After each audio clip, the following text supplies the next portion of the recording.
So Sony is locking in new IPs, the Venom PlayStation 5 reveal, and a new PlayStation 5 controller leaks. Those are the stories we're going to cover today, and if you could hit that like button on the video, thank you to those that do it, and as always, it's very much appreciated. First, rate the battery life of your Dualsense controller from 1 to 10. We're going to be talking about new hardware today, but I'm curious, after 5 years, nearly 5 years of the PlayStation 5, how do you guys feel about the Dualsense's battery life? So comment below from 1 to 10, what do you rate the Dualsense battery life? Let me know down in the comments below.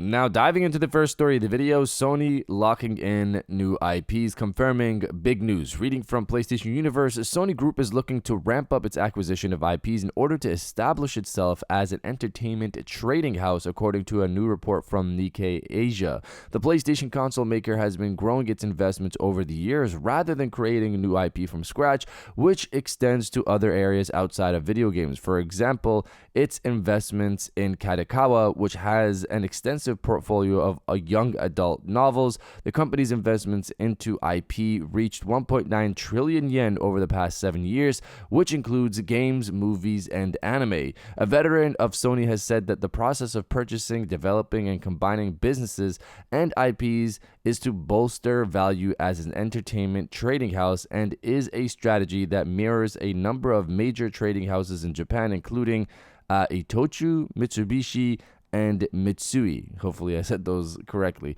So this is great potential news for people investing in Sony, but there's also interest here for gamers because obviously Sony could invest in various IPs that transition into video games. Those video games could obviously be lined up with movies, shows, etc. You know, get that entertainment powerhouse thing going. The thing here for me is, Sony, you guys realize that you have a lot of IP already in your roster. Killzone is an IP.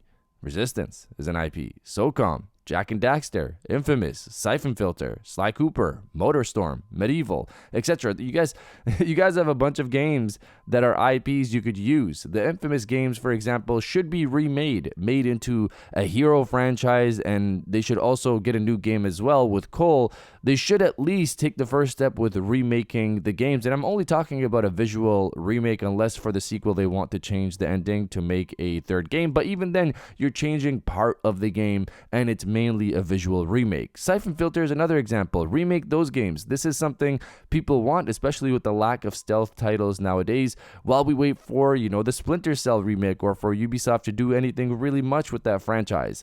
It's nice to invest in existing IPs elsewhere, but they should also invest in their own classic IPs. And if you're enjoying the video so far, hit that subscribe button and join our growing community on our way to 150,000 subscribers.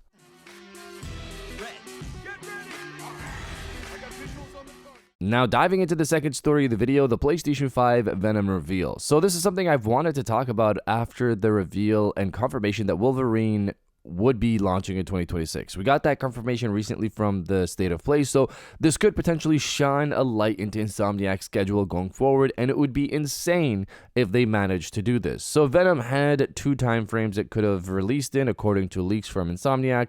It could have released in 2025, which we obviously see that's not happening.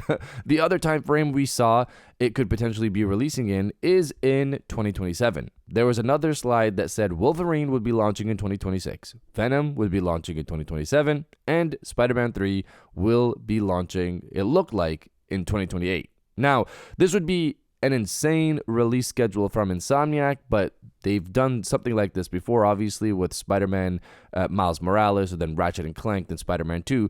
But here, they seem to be bigger games. So if they manage to do this, it would be insane. And it's looking like they're on track so far. We didn't know if Wolverine was for sure coming out next year. There were rumors that Venom would release in 2026. We just needed something official from Insomniac to kind of potentially line things up for us. This also makes me wonder if Venom is going to be a bigger game.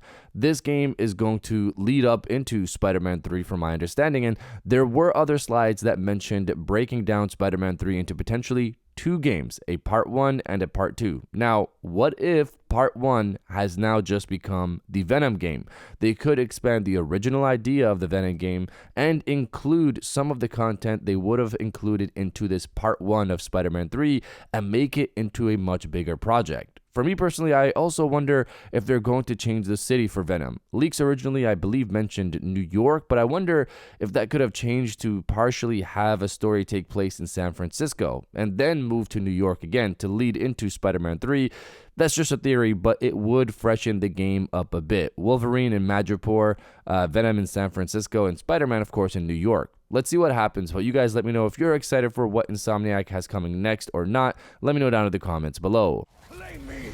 If I am to die soon, I will die roaring!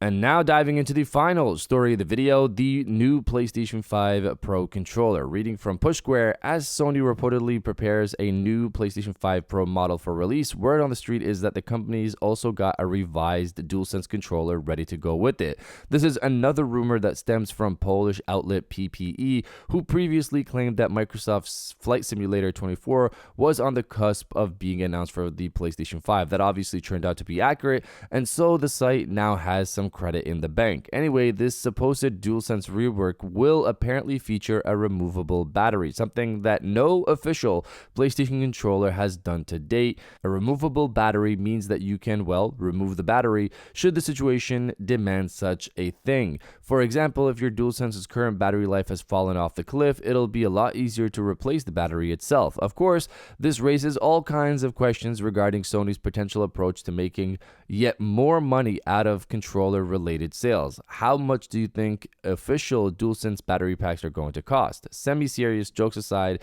if these whispers turn out to be the real deal, then we'd bet an additional set of information should be showing up in the near future. So the Polish site also mentioned that this new controller will be packaged in with the new PlayStation 5 Pro as well come this November. This is interesting because the new PS5 Pro is now listed on European sites, so does that mean these new ones will get the current DualSense and the ones coming out in November will get this new DualSense packaged in? Maybe I'm not understanding this right, but that's where things get a bit confusing. Regardless, if this controller launches in November, I'll be picking it up because this is a big change for PlayStation controllers. But you guys let me know if you're going to be buying this or not. Let me know down in the comments below. And if you guys did enjoy this video, please hit that like button. As it always helps, and subscribe if you're new. I got new videos every Monday, Wednesday, and Friday. And now I'll check you guys out on the next one. And welcome back to the after show. This is the part of the video where we have a little fun down in the comments below. If you're old, welcome back. If you're new, welcome. For today's thing, what I want you guys to do is to body, obliterate, destroy, and overall harass the comment section with bring back the classics. Obviously, this is in reference to Sony investing in existing IPs elsewhere, it seems. What I want from Sony, as I've stated already, is for them to invest in their own classic IPs. Give them to other studios. There's multiple studios that can remaster, remake games. I wish Bluepoint would start remaking games again. Nixie's, of course, is, they've showcased that they can remake a game, or I guess they call it a remaster with the Horizon Zero Dawn remaster, but it looks like a remake. But a lot of these studios out there exist that can do good work. So I hope they take advantage of them and start bringing back their old IPs. And if you guys agree with that, destroy the comment section with bring back the classics. And I'll definitely heart those comments like I always do because I appreciate everybody who stays to the end of my videos. And now I'll check you guys out on the next one.